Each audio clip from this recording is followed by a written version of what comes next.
Thanks for joining us today for another episode of Chriselle Counseling's Hope Through the Journey podcast, where we provide hope through the challenging journey of life by providing resources, tips, strategies, and tools that you may need along the way. Our podcast is designed to help you create the life balance you're looking for. We're also working really hard to help remove the stigma associated with mental health by talking about it in a way that we can all understand. So thank you again for showing up. I'm your host, Alfred Chriselle Jr., and I'm joined today by my co-host, fellow licensed professional counselor, and my sister, Lettie Chriselle. Woohoo! You know, I have to make sure I mention that you're my sister, Let, because some people get confused and think we're married, right? I mean, same name. We've been getting that for a while, though. You're right. You're right. We worked in the same district for years. And when first meeting people, they would tend to assume that we were married, which instinctively grossed me out every time. And I would immediately respond, no, he's my brother. Gross. And I was like, no, she's my sister. So we just want to set the record straight here. I mean, the fact that we communicate so well should be the perfect indicator that we're not married or in a relationship, right? Oh, no comment from me right now. I'm kidding. I'm just joking. Okay, but slight correction. We are in a relationship. We're siblings. Right. Yes, a very different kind of relationship, but still a relationship. Exactly. And, you know, all kidding aside, both of us have been licensed professional counselors long enough to have heard things like communication issues, you know, something wrong with communication. I mean, I've heard things like he doesn't listen to me or she doesn't listen to me. And it's become an obstacle for a lot of people. You know what? Same on my end. The other things that I hear are, that's not what I said, or that's not what I meant. And even, I don't know how to tell her that. Yeah. Do these comments sound familiar to you too? 100%. And I think that makes a good topic for our show today. Absolutely. Because I believe that communication issues start even before two people come together. Right? What I mean by that is that we have to first understand that when two people come together in a relationship, in some cases, it's like mixing oil and water together. Yeah. And I say that because each of us comes into a relationship with a previously developed belief system. And this system is based on how we grew up, what we were told, and what we experienced in our lives. Right. And then we start to believe these things as facts. Mm-hmm. And they become what we think about ourselves, about others, and about the world around us. So these are called our core beliefs. Core beliefs. Right. And so what do we do with our core beliefs? Well, they become the lens through which we look, or the glasses we put on to see with. In other words, everything that happens to us is filtered through our core beliefs. Absolutely. And I know that we have touched on core beliefs in other episodes of the podcast, but our core beliefs are at the foundation of who we have become, who we are, right? That's absolutely. Plus, it's all we know growing up until we go out into the world, so to speak, and begin interacting with others. And then we notice something's off. People don't actually agree with everything I'm saying. You know, so going back to your reference of the lens through which we see, I've been using reading glasses for a few years now, so it's blurry to read without them. And when some of the lenses no longer help me, time to get new ones, stronger lenses, I will offer my gently used pairs to a friend of mine. Mm-hmm. So last week I took a pair of these really cool, or I thought cool, royal blue framed readers. So excited to pass them along. And she puts them on and immediately responds with, oh, no, these are too blurry for me. You know, I was like, okay, I get it. You're younger than me, and so are your eyes. So anyway, just like a pair of readers may need to be different depending on the lens, so too are our core beliefs. Oh, I like that. Say that again. Thank you. Say that again. Just like a pair of readers may need to be different depending on the lens, so too are our core beliefs. I like it. In other words, people might be in the same situations, but think and feel differently because of their core beliefs. Mm-hmm. And this is where the problems may present themselves. Remember, core beliefs are learned and deeply rooted. While some of our core beliefs can be healthy and positive, on the flip side, there may also be negative core beliefs that we may be struggling with. And these negative beliefs can sabotage how we engage in our relationships. And right. And so engaging in our relationship, what does that mean? Well, it's the communication. It's how we communicate in our relationship. So how do these core beliefs impact our communication? Well, think about it. If I have my beliefs and you have your beliefs, unless they're 100% the same, there's going to be conflict. Right. Because we don't have the same pair of glasses on. And I think this is where a lot of us get confused. We start asking ourselves, well, why don't they see it the way I do? What's the problem? Or if they would just see it the way I do and just agree with my way of thinking, everything would be fine. And that's just not the way it works. That is so true. I often wonder, why don't people just agree with me and then we can just go about our lives living in harmony? But of course, that is not realistic, and that is not the way being in a healthy relationship works. And who's to say my way of thinking is the right way? Right. You see, my core beliefs may be wrong, not true, and irrational even. Mm-hmm. For example, maybe I grew up hearing that I'm no good, or I'll never amount to anything, or that the world is a bad place, or that you can't trust anybody. And if I started to believe that, that becomes a set of core beliefs that are destructive. Right, right. And those are all false narratives. They are irrational core beliefs, but we start to believe them. So it becomes easy to see then that by bringing those core beliefs into my relationship, it's going to cause problems. Especially those false narratives that we have come to believe about ourselves, because we're so caught up in that pattern of thinking. And that is what we call cognitive distortions, right? So yeah, new term, but let's label these and do a little self-analysis, because cognitive distortions, they're errors in thinking, and we should move away from these things as fast as possible. Now, let me point out before we start getting into these, that a lot of us experience one of these cognitive distortions at one time or another, periodically creeping into our minds.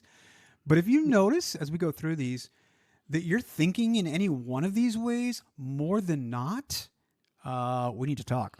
You're not wrong, Al. I have definitely caught myself at one time or another spiraling during something I'm experiencing. I mean, it happens. It happens, like I said. But let's start us off here. Let's Okay, talk here about we these. go.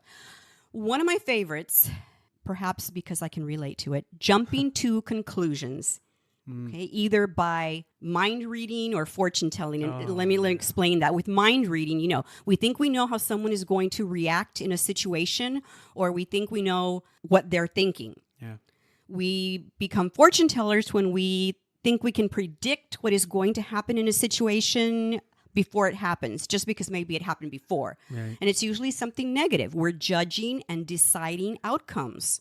And look, we're not magicians. We can't predict anything. We may have a good idea based on things that have happened in the past, Right. but we can't know for sure that a situation is going to play out how we think it will.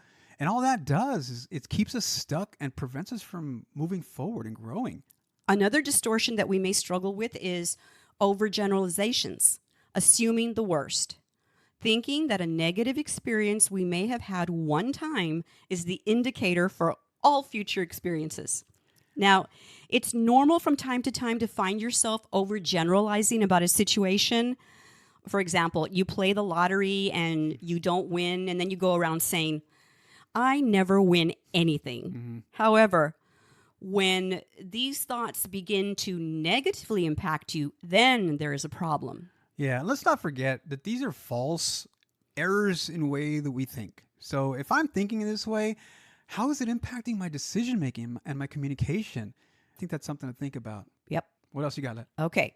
Another cognitive distortion that can get in our way are should statements. The belief that things always have to be a certain way. And that's a very rigid way of thinking. These types of thoughts don't allow room for making mistakes, which then leads to feelings of failure. I call that shoulding. So, What? Yeah, shoulding. So don't go around shoulding everywhere. All right. Good point. Then there's all or nothing thinking. We view things in absolutes. Something is either good or bad, or we succeed or fail. No in-betweens. Right. Nothing is absolute. There's a lot of gray areas, and that gray area is what gives us an open mind to consider other possibilities. that is working towards growth, personal growth. Exactly. The last one that I'll talk about is catastrophizing, seeing only the worst case scenario. The mountain out of a molehill, right? We blow things out of proportion and just focus on the most negative outcome. I will say that as a mom, I have on occasion delved into this cognitive distortion. When I've called or texted for a couple of days and I get no response, I'm not going to name any of my 3 children here. You can imagine where my mind goes. Plus, as we all know, I watch a lot of Dateline, so that doesn't help. No. Can't a person just send a thumbs up emoji to let me know they're okay? Just a little communication. I mean, but isn't not replying to a message communicating? Yes, it is. Silence is a form of communication, right? How many times have we heard, I can't believe they left me on red? Yeah, so I think the best way to take care of that is to say to the person, especially in your case, Let, in the example that you gave, it's like, hey, just so you know, if you don't respond, I get worried, so please give me something. I actually had that happen to me one time, and now I understand and respond, and that took care of that.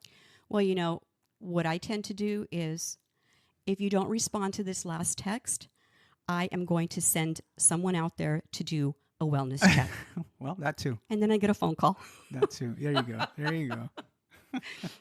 To be clear, we've only mentioned a few cognitive distortions today. Yeah. There are others, and we really have thought about doing another episode solely on cognitive distortions and strategies to change those cognitive distortions. Again, cognitive distortions can get in the way of our interactions and relationships, but once we realize that these are irrational thoughts and not true, then we can move forward with this new awareness and be more accepting and open with ourselves and others. Challenge the thoughts. Are they rational or irrational? Is there a better, healthier way of thinking about a situation? I love that. Love that. And just to get back to my earlier point, I think this is where communication starts in a relationship. So if good communication is what you're looking for, we have to check in on our thoughts, our cognitive distortions, and our core beliefs. And if, in fact, my thoughts are an issue, I got to reframe them so that it leads to better outcomes. Let me interject an example of just how these cognitions impact our behavior. I'll do it through the use of a cognitive behavioral therapy tool called the cognitive triangle. So the cognitive triangle simply shows the relationship between thoughts, feelings, and actions, where after any situation or interaction, we immediately have a thought about it. That thought then leads to how we feel about it, and ultimately what we do about it. To practice this, take any situation that happened and run it through the triangle. What did I think about the situation? How did I feel? And what did I do? And then run it back and do a reframe and ask yourself, what could I have thought in that situation? How would I have felt? And what would I have done? And I think once you process this, you'll see that a simple reframe of the situation towards a healthy, productive, more reality-based thought changes the trajectory and with it, the outcome. Try it. It works and it will help your communication. But like everything else we talk about here on this podcast, it takes practice. It might feel weird and awkward at first, but it's a healthy, productive process and it takes time. Yes, it does. And you know what? I agree. It does feel uncomfortable at first, but that's because we aren't used to handling situations that way. But it's like I tell my clients, you know, the more you practice, the easier and more comfortable you will feel when doing it this way, you know? Yeah. I also think that you need to be mindful of what you say and how you say it, especially when there's a disagreement or someone is angry. Something that we use when working with couples is an exercise called the 20-minute conflict resolution communication. Right. This approach to conflict resolution was created by our dad when he worked with couples, and we still use it. So there are 7 steps involved in the process. So, Al, let's get started here. Let's go. All right. Step 1, advise your partner that you are upset and you want to talk about it, but you want time to calm down and gather your thoughts first. That's right. Calm physiology is important, and it is the key to starting a conversation. If it's not there, not a good time to have it. And step 2, respect your partner and agree not to discuss the matter until you are both calm and able to discuss respectfully. Yeah, calm physiology again. And it's okay here. Just want to interject a little bit here. It's okay to say, hey, you know what? I know this conversation is important. I know we need to have it, but right now I'm fired up. I need a couple of minutes to just breathe a little, calm myself down because I don't want to say anything that's going to be hurtful or something I'll regret later. That's healthy. Exactly. And the other thing is that remember, you have different ways of processing information. Some people are not good at what they want to say in a situation. They need to process it and think about, what do I really want to say? Agreed. Okay, so step 3, agree on a convenient time and place without distractions, not the bedroom. Yeah, let's keep the bedroom sacred. We want to have conversations like that outside of the bedroom. Also, agree on how much time you'll need to calm down, but agree to talk about it the same day if possible. Yeah, again, taking a few minutes to collect your thoughts, not a few hours. That's called stonewalling, and that's not good. Step 4, while you are calming down, think about the thought or thoughts that made you angry. What unfulfilled expectation caused the negative thoughts? Mm-hmm. Tell yourself that you want to settle this disruption in your relationship because that's what it is. It's a disruption. Right. And you don't feel good when it happens. Promise yourself that you're going to keep an open mind when speaking with your partner and that you're going to allow your partner to influence you in a positive way so that you can settle the problem. I love the word influence, right? Accepting influence from your partner is important in that you're communicating that the conversation is about us and both of you are a part of it, not the reason for it. This is a key to conflict resolution. Absolutely. Step 5, set a boundary. Agree that you're going to discuss the matter for only 20 minutes. Mm-hmm. Yes, you heard right. Only 20 minutes. At the end of the 20 minutes, you stop. Yeah. If needed, you will resume the discussion the next day. If there is a need to continue the conversation, then you go to the next step. That's right. But again, remember, at the end of the 20 minutes, just stop, table it.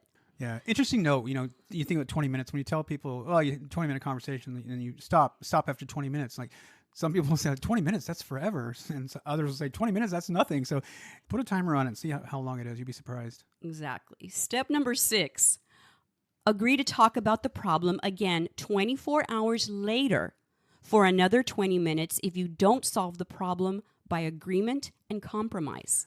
Yeah, this next day thing is critical because this allows time for both parties to reflect on what was said and maybe come back with a better understanding of the other person's position. All right, then we go to step 7, returning to the discussion. Okay, so you come back to the discussion the next day for 20 minutes. Mm-hmm. Again, when you are alone in a scheduled place, right? A planned place.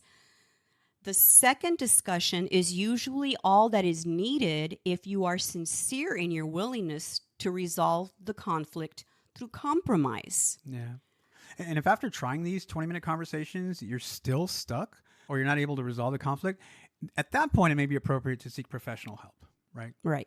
7 steps, 20-minute conversation. I love it. Thanks for sharing that important tool. You're welcome. And I want to take this time right now, I think maybe a good time as any, to tease out something I've been working on, and I'm really excited about with regard to communication. I'm in the process of creating content specifically on better effective communication. And it's going to hit within the next couple of months here. I can't wait to put it out there for everybody. But I can't say more about it right now. You're just going to have to stay tuned. Well, I can't wait to get a behind-the-scenes look at that.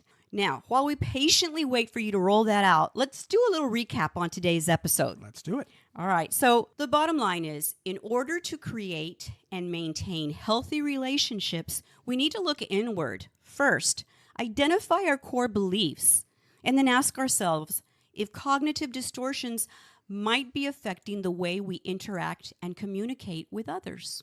That's it. Well said, Lettie. And with that just puts the period on this episode. Thank you again for listening, everyone. Our hope is that this episode has helped you understand the impact of your thoughts on communication, and how to communicate a little bit better. If you enjoyed today's show and liked what you heard, please share it with your friends, post it on social media, or forward the link to the people you work with. This is good for communication in the workplace too. Make sure you don't miss a single episode of the podcast by hitting the subscribe button on your favorite podcast platform. If you want more from us, you can sign up for our blog by heading over to our website, ChrixellCounseling.com. That's CRIXELL counseling.com, and become a subscriber.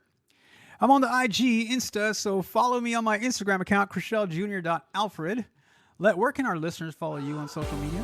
You can also find me on Insta at Anna Chrishell. Once again, thank you for taking time to listen to our podcast. And remember, practice makes permanent. Thank you, Let, as always, for sharing a little bit of you on the podcast today. Life is a journey, everyone. Thank you for allowing us to share a little piece of our life with you. Remember, you're not alone. We're in this together. We got this. Talk soon. Goodbye.